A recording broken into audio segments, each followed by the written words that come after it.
Position, please.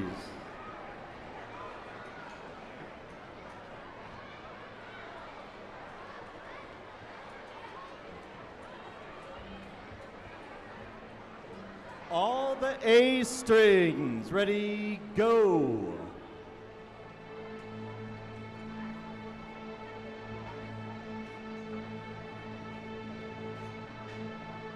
All the D strings.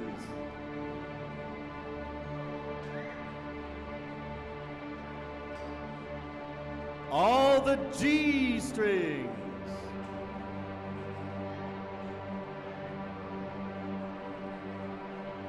Viola and cello C strings.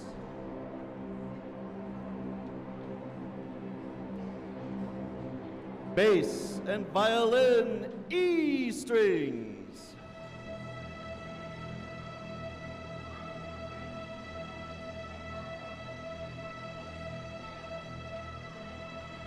And stop.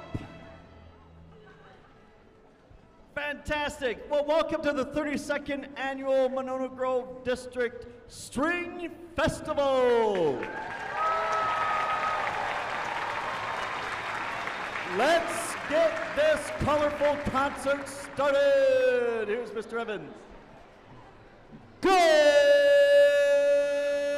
evening, MG. Welcome, music lovers, to Hills in Harmony, where we explore the most iconic tunes and the stories behind them. Today, we're diving into a playlist that's a little bit rainbow and a little bit of rock and roll. Buckle up, because we're about to paint it black, float on a yellow submarine, play with a puppy named Bluey, march to a 7-nation army, and end it all with a touch of classical brilliance. But that's not all. We're also going to learn a few things along the way. Ready? Let's go. First, our 4th grade students are going to take us to the playful world of Bluey. Yes, the Australian cartoon. If you haven't seen Bluey, you are missing out on the joys of watching a family cartoon of dogs navigate the chaos of childhood. It's wholesome, hilarious, and teaches us all a thing or two about imagination. The Bluey theme song is, in its own right, the soundtrack to every 4-year-old's epic backyard adventure. With its catchy melody and cheerful vibe, it's hard to not feel like a kid again while watching Bluey and Bingo figure out life. And speaking of figuring out life and play, here's what we learned from Bluey when we learned this song: how scales can inform our playing. It may sound simple, but playing our scales is like building the foundation of your musical house. Take the D major scale, for example. Its notes are the beams and walls that shape the melody and song, providing structure so that the music feels cohesive and stable. Without this foundation, the music wouldn't hold together. Just like Bluey explores new rooms in her house, practicing scales helps you discover new musical spaces in your own home. Also, listen up for the dramatic punctuation at the end of each phrase. Students will be shouting the name of their favorite school in Monona Grove and the names of the rhythms that they studied in this piece.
Well, now let's switch gears with something a little darker. Paint It Black by the Rolling Stones. Not to be confused with your favorite black velvet painting of a tiger, this is pure raw rock and roll. Released in 1966, this track combines the angst of rock with the soul of the East, thanks to its iconic sitar riff. Mick Jagger and Keith Richards wrote this tune about grief, loss, and, well, not being able to see the world in anything other than black. And while immersed in this rock and roll masterpiece, fifth grade string students also learned about accidentals like D sharp and C natural. This song's unpredictable emotional intensity is built on the interplay between note-to-note relationships. It's a great reminder that music is full of surprises, and accidentals like these can create tension and release. So next time you hit that accidental, channel your inner Mick Jagger and let it rock. But remember, no matter how dark it gets, you can always paint it black.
Next, join our 7th and 8th grade, next, The Wearing of the Green is an Irish patriotic song affiliated with the Irish Rebellion of 1798. The United Irishmen, whose official color was green, rebelled against English colonial rule. British authorities declared it illegal for anyone to wear a shamrock or the color green. The penalty for wearing or displaying green was death. In class, students studied the lyrics and compared the song to other protest songs that they knew. They explored singing songs as a way to peacefully combat oppression. This particular arrangement of Wearing of the Green is a beautiful legato interpretation of an otherwise rousing tune. Janice Stone, retired MG music educator and current MG school board member, will accompany our sixth grade students on this Irish song in honor of St. Patrick's Day.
The red line is a perennial favorite in our 6th grade orchestras. Students love this tune because of the stirring melody, driving rhythms, and an energetic pulse that just won't quit.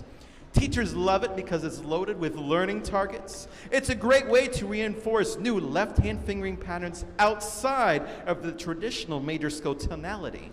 And each instrument gets to alternate between playing the melody and the harmony. As you listen and watch the students bow move together with aggressive bow strokes, imagine the king of the forest fighting valiantly.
And now, our 4th and 5th grade students march to the rhythm of Seven Nation Army by the White Stripes.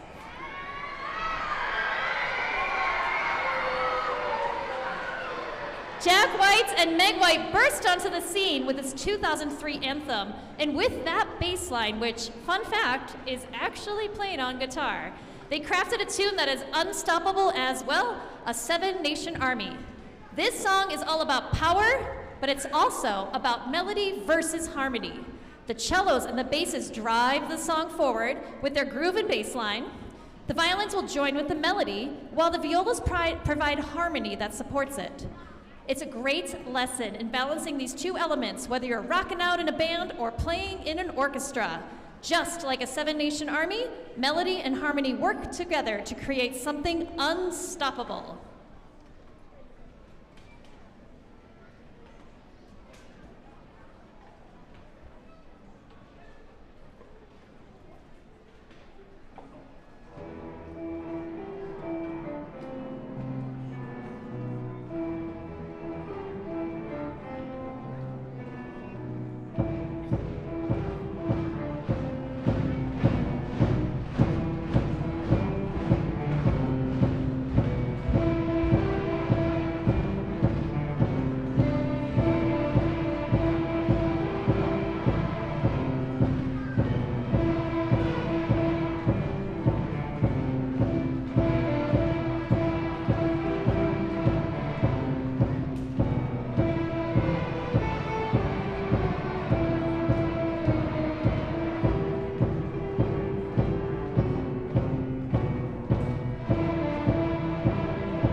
Wow, great job, 4th and 5th graders.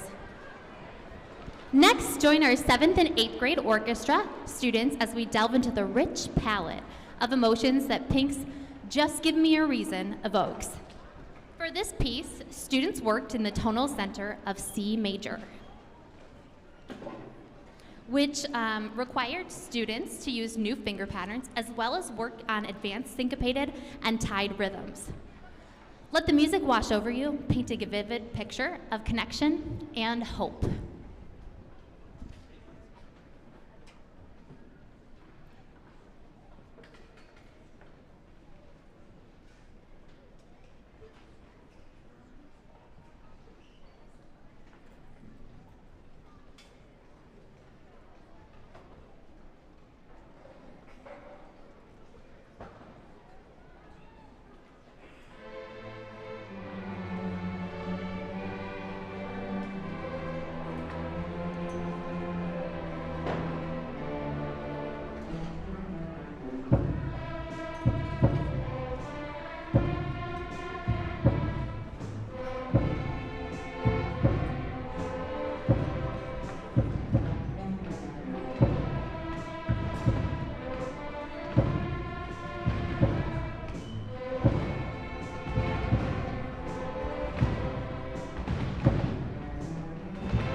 Red Pepper is a vibrant and spirited piece that captures the lively essence of Zydeco music, a genre that is originated in the Creole communities of Louisiana.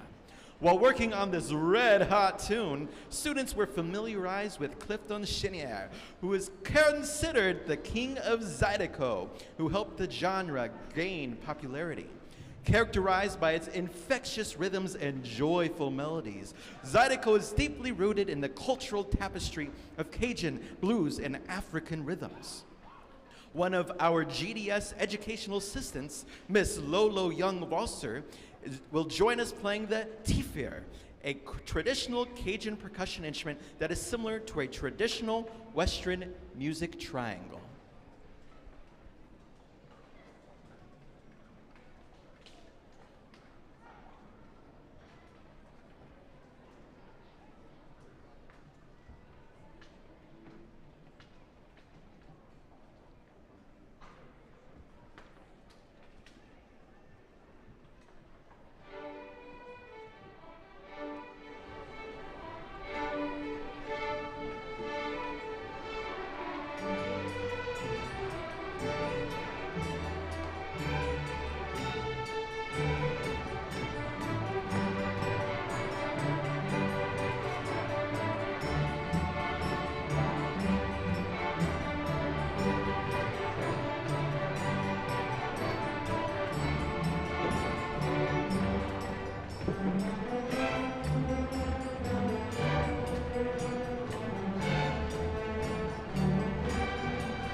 Next, we are going on a voyage with the song that turns yellow into a vibe.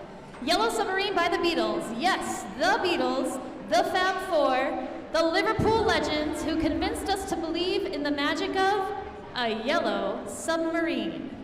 Now, John, Paul, George, and Ringo weren't just making great music. They were also, apparently, big fans of undersea travel.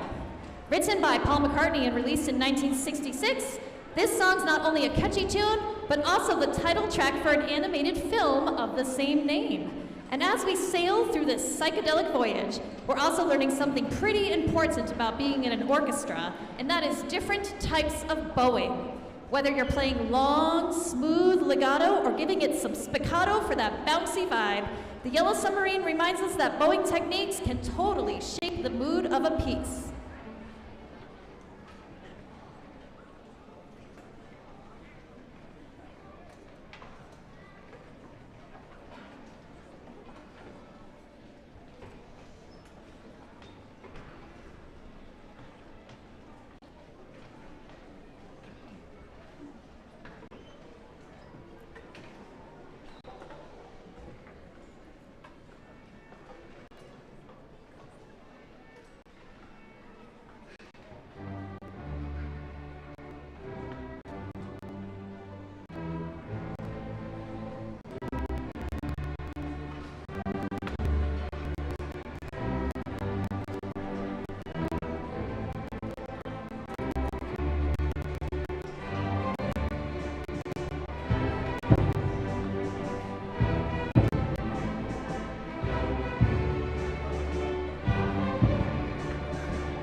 That was fantastic. With a tempo marking of groove thang, Orange Jam is a straightforward rock and roll inspired tune full of screaming glissandos and fierce, biting 16th notes. Set in the mode of G minor, students have had a great time jamming on this piece.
Mr. Blue Sky, a classic hit from the Electric Light Orchestra, captures the essence of joy and optimism that emerges after a storm.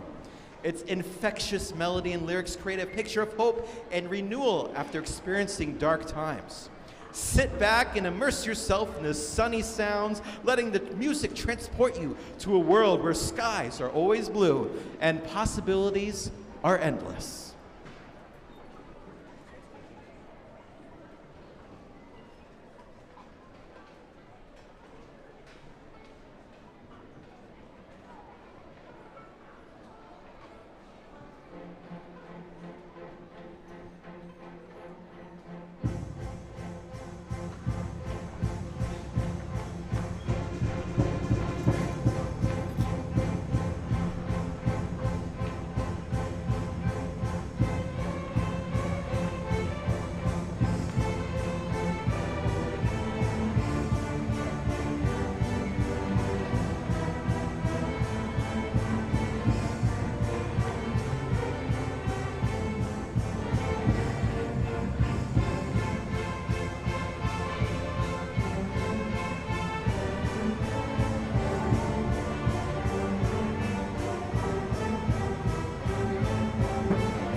is Music in Our Schools Month, and Strings Festival is such a great way to recognize that. It is a substantial task to have more than 600 students playing simultaneously, with more than 300 of which are first and second year players, making this one of the largest programs in the area.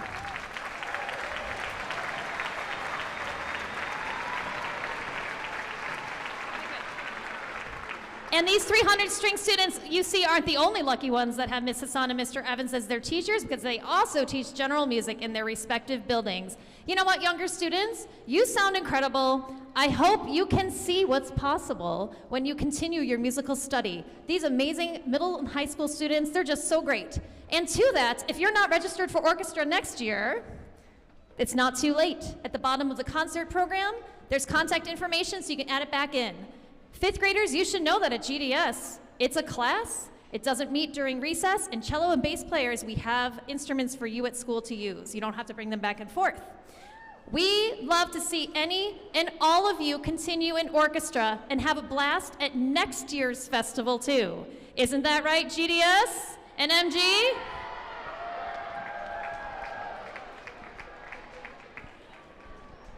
All students worked so hard this evening, and we are so proud of their success.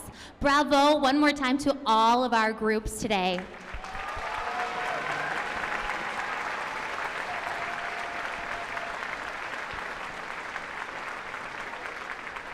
We'd also like to give a shout out to the many volunteers who were here this morning, chaperoning, and also made tonight possible. Managing this many kids and this many instruments takes a village. The last page in your program lists several important people, but there are many others as well. Thanks to all adults who made today possible. And of course, thanks to all families for supporting your student at home and encouraging them to learn to play a stringed instrument. The long-term benefits of musical study extend far beyond what you see here tonight. After Ode to Joy, please allow a few moments for students to pack up their instruments before greeting your student on the gym floor. If you are so inclined, feel free to grab your student's chair and help stack them up.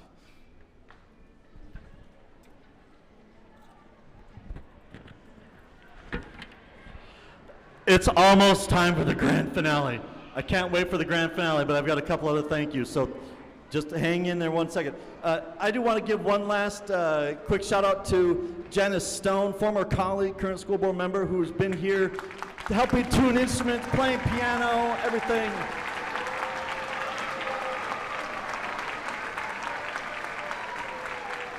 And then Jen Goodenough, Winnequa art teacher, who came up with this fabulous t-shirt design, made it into a coloring page. So thank you for the wonderful design, Jen. Round of applause.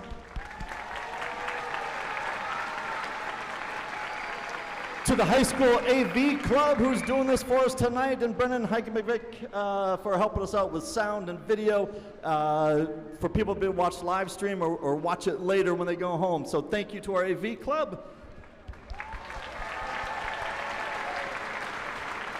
I have to put my 2 cents in for all these fabulous musicians.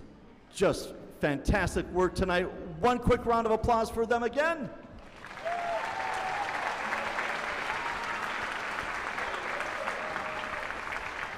And then I just need to say a huge thank you to my incredibly dedicated, gifted, amazing colleagues, Forrest, Naomi, and Janet. They're simply the very best string educators in this area. So thank you for your dedication and all your hard work. Big round of applause.